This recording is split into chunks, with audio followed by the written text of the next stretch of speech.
Assalamualaikum warahmatullahi wabarakatuh. Perkenalkan, nama saya Heni Safitri. Saya bersekolah di SMP Negeri 3 Dumai, tepatnya di kelas 9B.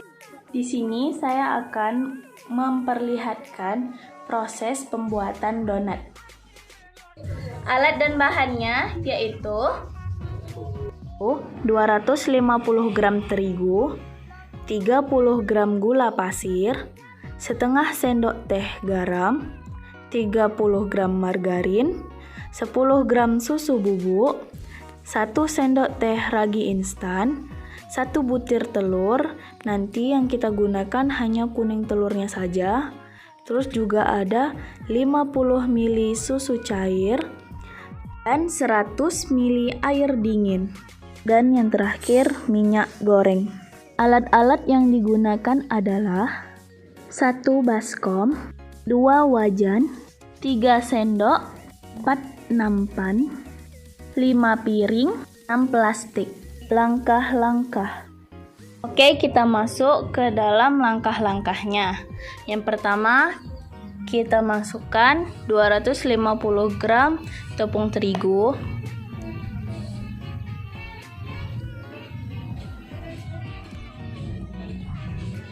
Nah, seperti ini.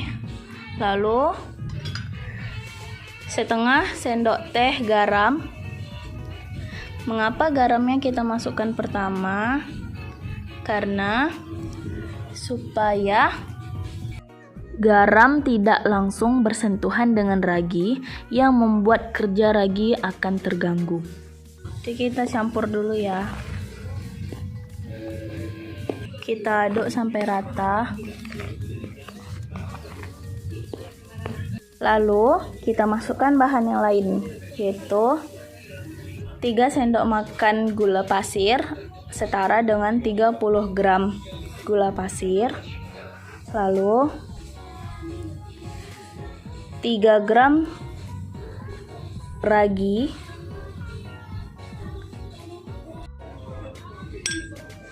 dan 10 gram susu bubuk. Kemudian masukkan kuning telurnya, kita masukkan susu 50 ml. Dan selanjutnya kita masukkan 100 ml air dingin atau air es. Tapi aku masukkan setengah dulu. Seperti ini. Lalu kita aduk menggunakan tangan.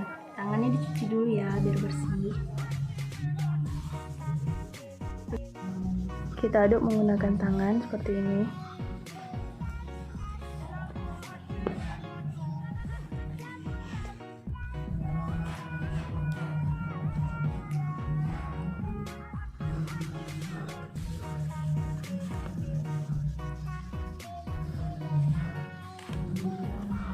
Nah, sekarang kita masukkan sisa air yang tadi, semuanya aja. Di sini aku menggunakan air dingin. Oke, kita aduk hingga kalis.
Setelah kalis seperti ini, kita diamkan sekitar 30 menit.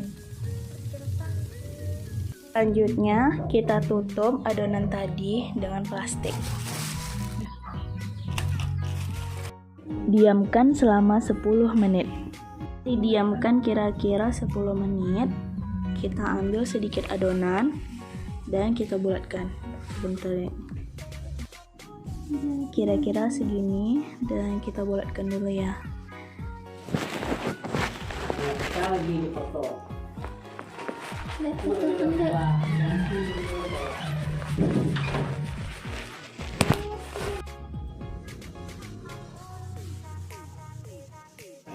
Setelah kita bikin seperti tadi, nah sekarang kita tutup lagi menggunakan plastik.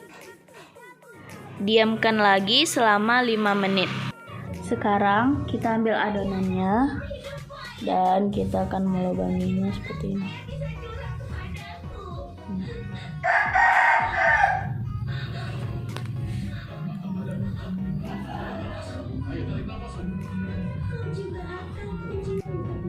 Oke, sampai jadi seperti ini. Lakukan hingga adonannya habis. Diamkan lagi selama 30 menit. Dan kita gunakan api yang paling kecil. Pengaturan api yang paling kecil. Nah, kira-kira sekecil ini. Nah, sekarang kita masuk dalam proses menggorengnya. Minyaknya harus panas dan menggunakan api yang paling kecil. Yuk.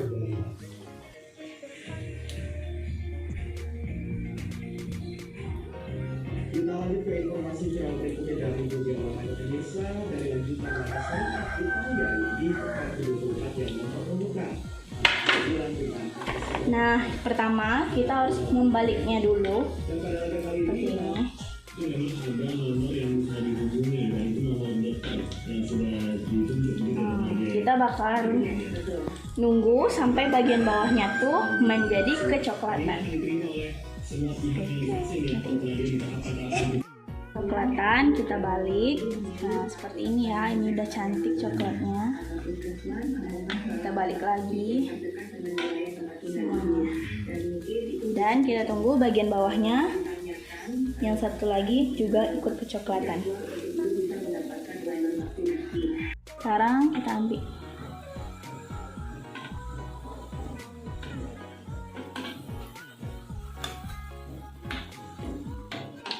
Kita lanjutkan semuanya hingga adonannya habis.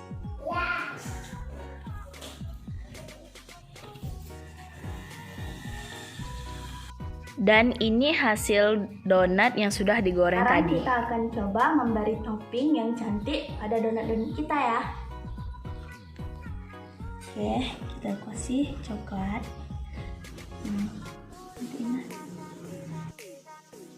Tada, sudah jadi. Nah, ini toppingnya kita kasih mesis. Terus ini keju, ini kacang, ini coklat, dan ini versi originalnya ya. Nah, lihat ya.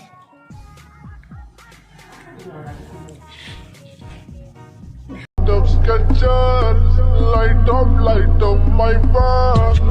I like your Skechers, you like my Gucci shoes. Saya akan menjelaskan sedikit materi tentang praktikum yang saya lakukan tadi. Bioteknologi konvensional merupakan bioteknologi yang memanfaatkan mikroorganisme seperti bakteri dan jamur secara langsung untuk menghasilkan produk atau jasa melalui proses fermentasi dengan menggunakan peralatan yang masih sederhana.